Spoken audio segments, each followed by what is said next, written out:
Hi hello welcome to GRTV. నిన్న ration కార్డుల పంపిణీ పేరు మీద తుంగతుర్తిలో ప్రభుత్వ ఖర్చుతో సభకు జనాలను తీసుకొచ్చారు. అది పూర్తిగా అధికారిక కార్యక్రమం. నేను రేవంత్ రెడ్డి స్థాయికు దిగజారును అని మాజీ మంత్రి ఎమ్మెల్యే జగదీశ్వర్ రెడ్డి అన్నారు. సీఎం ఎంత మొత్తుకున్నా సభలో జనం నుంచి స్పందన లేదు. సీఎం అబద్ధాలు మాట్లాడుతుంటే ప్రజలు ఎందుకు స్పందిస్తారని అన్నారు ఆయన. సీఎం లేని గొప్పలు చెప్పుకోవడం సిగ్గుమాలిన చర్య. బూతులు తిడితేనైనా స్పందిస్తారని సీఎం బూతులు తెగబడ్డారు. సీఎంకు సంస్కారం బుద్ధి పెరగలేదు. సీఎం మాట్లాడిన మాటలు చూసి జనాలు నవ్వుకుంటున్నారు అని జగదీష్ రెడ్డి అన్నారు.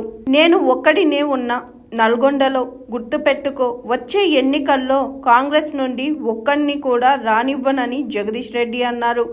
మాది నీళ్ళ దందా, రైతు దందా, మీది కమిషన్ల దందా, ఫ్లాట్ల దందా అని మాజీ మంత్రి ఎమ్మెల్యే జగదీష్ రెడ్డి అన్నారు.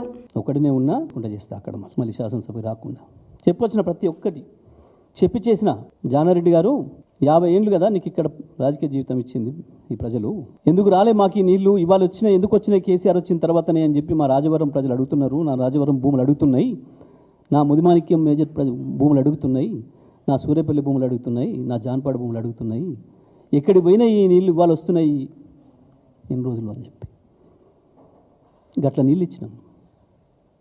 హక్కుండి 50 ఏళ్ళుగా ఎదురు చూసిన పొలాలకి ఆ గొంతులు తడిపినాం మేము. నీ కాంగ్రెస్ దుర్మార్గం నుంచి బయటపడేసుకొని ఆ జిల్లాని ఇవాళ సస్యశ్యామలం చేయాలి. నల్లగొండకు నేను ఏం చేసిండో కేసీఆర్ ఏం చేసిండో అందరికీ తెలిసిన నల్గొండ జిల్లా ప్రజలకి. నీళ్ళ దందా ప్రజల దందా, నీది ప్లాట్ల దందా కమిషన్ల దందా. మాది నీళ్ళ దందా రైతు దందా, నీది కమిషన్ల దందా ప్లాట్ల దందా. నీకు గవి మాత్రమే వస్తాయి. నిజమే, మా వాళ్ళు ఫోన్లు చేసి సార్ వచ్చి గమ్మత్తుగా మాట్లాడిపోయిండు.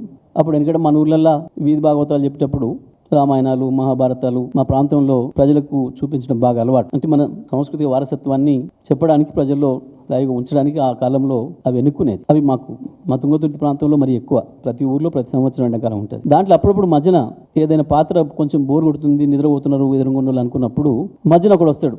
కొన్ని ప్రాంతాల్లో బుడ్రకాన్ అంటారు, కొన్ని ప్రాంతాల్లో బాఫూన్ అంటారు, జోకర్ అంటారు. అందులో రాజు పాత్ర రాజుది ఉంటుంది, మంత్రి పాత్ర మంత్రిది ఉంటుంది, సైనికుడి పాత్ర సైనికుడు ఉంటుంది, మధ్యన ఈ పాత్ర వస్తుంది. కానీ ఈయన అన్ని పాత్రలు ఈయన వేసిపోతుంది కదా సార్. ఇక్కడికి వచ్చి రాజు పాత్ర ఈయనదే ఉంది, మంత్రి పాత్ర ఈయనదే ఉంది, బుడ్రకాన్ పాత్ర ఈయనదే ఉంది, గట్లా ఉన్నాయి ఈయన మాటలు అని చెప్తున్నారు నాకు ఫోన్లు చేసి ప్రజలు అక్కడి నుంచి.